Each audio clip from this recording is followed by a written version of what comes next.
Breaking news చూస్తున్నాం. Telugu Desam party 34 మంది అభ్యర్థులతో రెండో జాబితా విడుదల చేసింది. రాజమండ్రి రూరల్ను సిట్టింగ్ ఎమ్మెల్యే గోరంట్ల బుచ్చే చౌదరి దక్కించుకోగా, గత ఎన్నికల్లో పవన్ కళ్యాణ్ పోటీ చేసిన గాజువాకలో ఈసారి టీడీపీ అభ్యర్థిగా పల్లా శ్రీనివాస్ టికెట్ దక్కించుకున్నారు. దెందులూరు నుంచి మరోసారి చింతమనేని ప్రభాకర్కి అవకాశం ఇచ్చారు. గురజాల నుంచి ఎరపతినేని శ్రీనివాసరావు బరిలో దిగుతుండగా, వైసీపీ నుంచి టీడీపీ వైపుకు మరలిన ఆనం రామనారాయణ రెడ్డిని ఆత్మకూరు అభ్యర్థిగా ప్రకటించారు.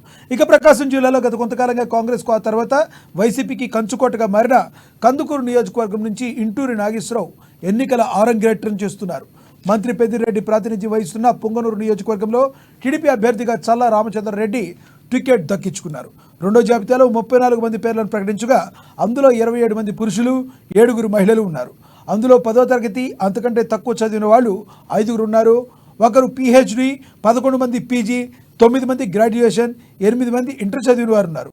ఇక వయసు చూస్తే 61 నుంచి 75 ఏళ్ల మధ్య వయసు ఉన్నవారు 3 ఉండగా, అత్యధికంగా 46 నుంచి 50 ఏళ్ల మధ్య వయసు ఉన్నవారు 19 మంది ఉన్నారు.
బ్రేకింగ్ న్యూస్ చూస్తున్నాం. తెలుగుదేశం పార్టీ 34 మంది అభ్యర్థులతో రెండో జాబితా విడుదల చేసింది.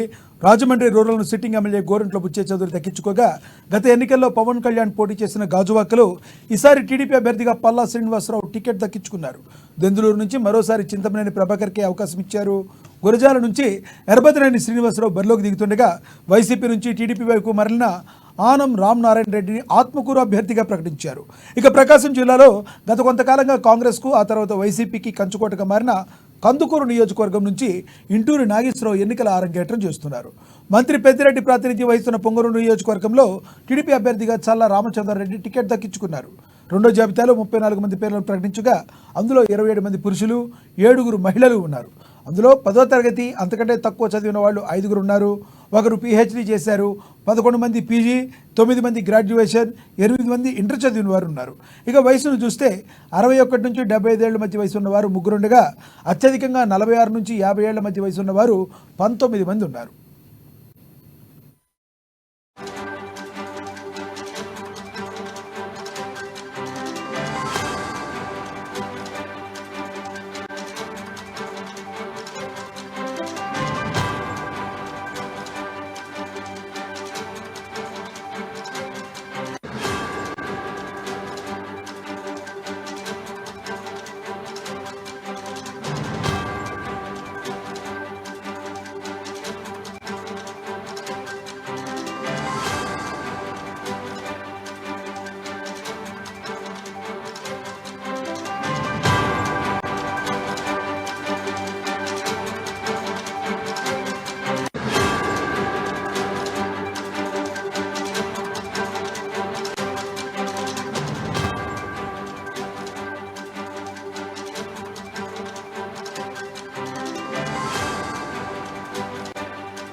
తెలుగుదేశం పార్టీ 34 మంది అభ్యర్థులతో రెండో జాబితా విడుదల చేస్తుంది.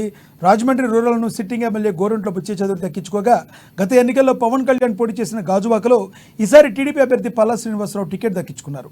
ఇదే విషయానికి సంబంధించి మరింత సమాచారాన్ని మా ప్రతినిధి నందిని అందిస్తారు లైవ్ ద్వారా. నందిని, చెప్పండి, టీడీపీ రెండో జాబితా రిలీజ్ అయింది, మరి ఎట్లా ఉంది? టీడీపీ ఆశాబాహులందరికీ టికెట్ వచ్చినాయా? అదేవిధంగా జనసేన కానీ బీజేపీ కానీ వాళ్ళ రియాక్షన్ ఎలా ఉంది? కొద్దిసేపటి క్రితమే టీడీపీ అధినేత చంద్రబాబు నాయుడు రెండో విడత 34 మంది అభ్యర్థులతో అయితే ఒక జాబితాను అయితే విడుదల చేశారు. ఇప్పటికే మనం చూసుకున్నట్లయితే కాకినాడ జిల్లాకి సంబంధించి ఉమ్మడి తూర్పుగోదావరి జిల్లా 19 నియోజకవర్గాలకి దాదాపుగా అన్ని సీట్లు కూడా ప్రకటించినట్టుగానే అటు కాకినాడ సిటీ, పిఠాపురం, అటు కోనసీమ సంబంధించి అమలాపురం తప్ప మొత్తం 19 నియోజకవర్గాలు కూడా పూర్తి స్థాయిలో ప్రకటించారు. అయితే ఇప్పుడు ప్రకటించిన 34 అభ్యర్థుల్లో ప్రత్తిపాడు నియోజకవర్గానికి సంబంధించి వరుపుల సత్యప్రభ గారిని అయితే ప్రకటించారు. అయితే గతంలో వరుపుల సత్యప్రభ హస్బెండ్ వరుపుల రాజా అయితే ఆయన ఇటీవల కాలంలో మృతి చెందారు. అయితే ఆయన ఎప్పటి నుంచో కూడా పార్టీకి అనేక సేవలు చేశారు. టీడీపీలోనే ఎప్పటి నుంచో ఉన్నారు.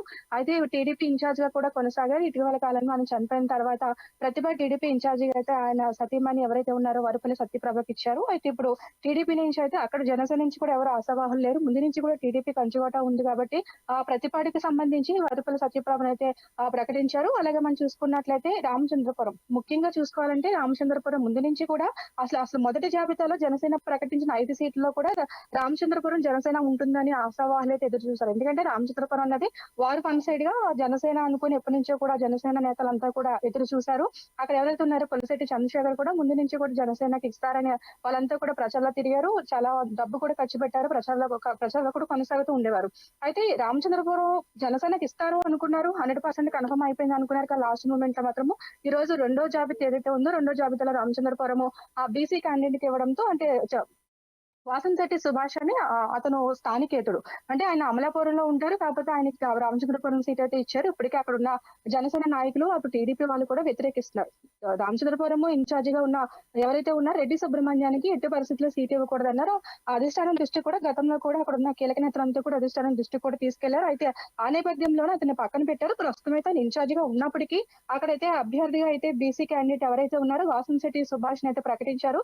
గతంలో 3 రోజుల క్రితం కూడా అతనికి ఎట్టి పరిస్థితుల్లో సీట్ ఇస్తే మాత్రం మేమెవరో సపోర్ట్ చేయమని అటు జనసేన టీడీపీలో 2 వర్గాలు అయితే ఉన్నాయి. 2 వర్గాలు ఒక వర్గం అయితే వ్యతిరేకించింది.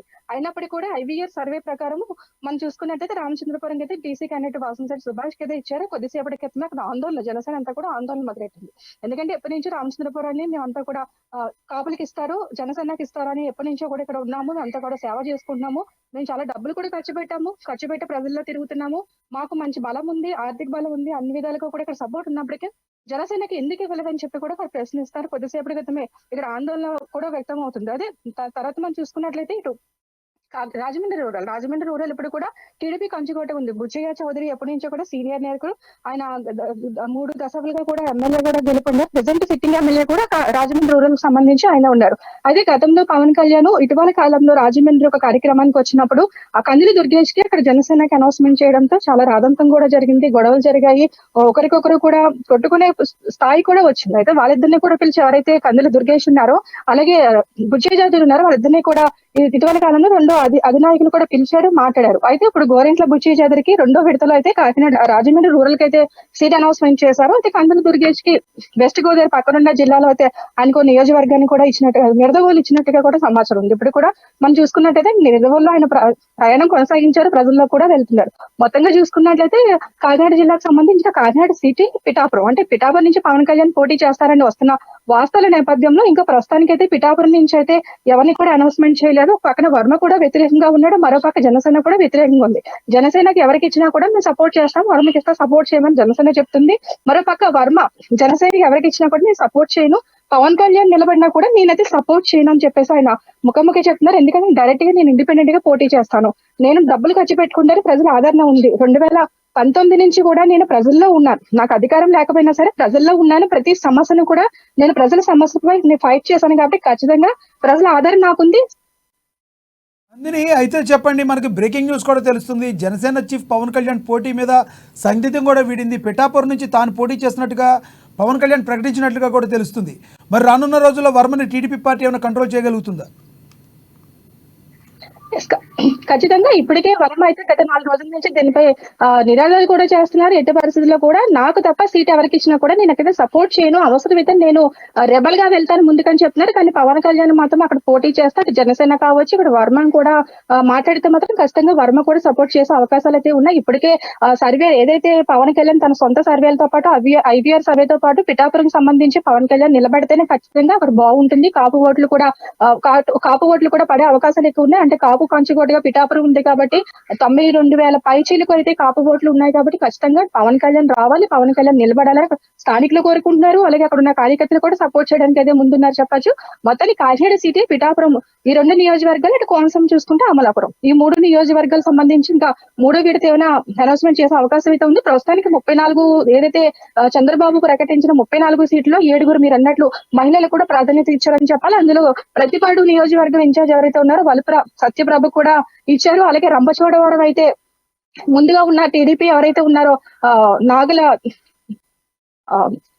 రాజేశ్వరి అయితే పక్కన పెట్టి ఇంకో కొత్త క్యాండిడేట్ ని కూడా తీసుకొచ్చి ఆమె కూడా మహిళనే. మరి ఏ విధంగా ఉంటుందో అంటే ఐవీఆర్ సర్వే ప్రకారమే వీళ్ళంతా కూడా ముందుకు వెళ్తున్నారు. గెలుపు గుర్రాలు ఏదైతే 34 సీట్లు అనౌన్స్మెంట్ చేశారో 34 కూడా గెలుపు గుర్రాలుగా ముందుకు వెళ్ళాలని చెప్తున్నారు.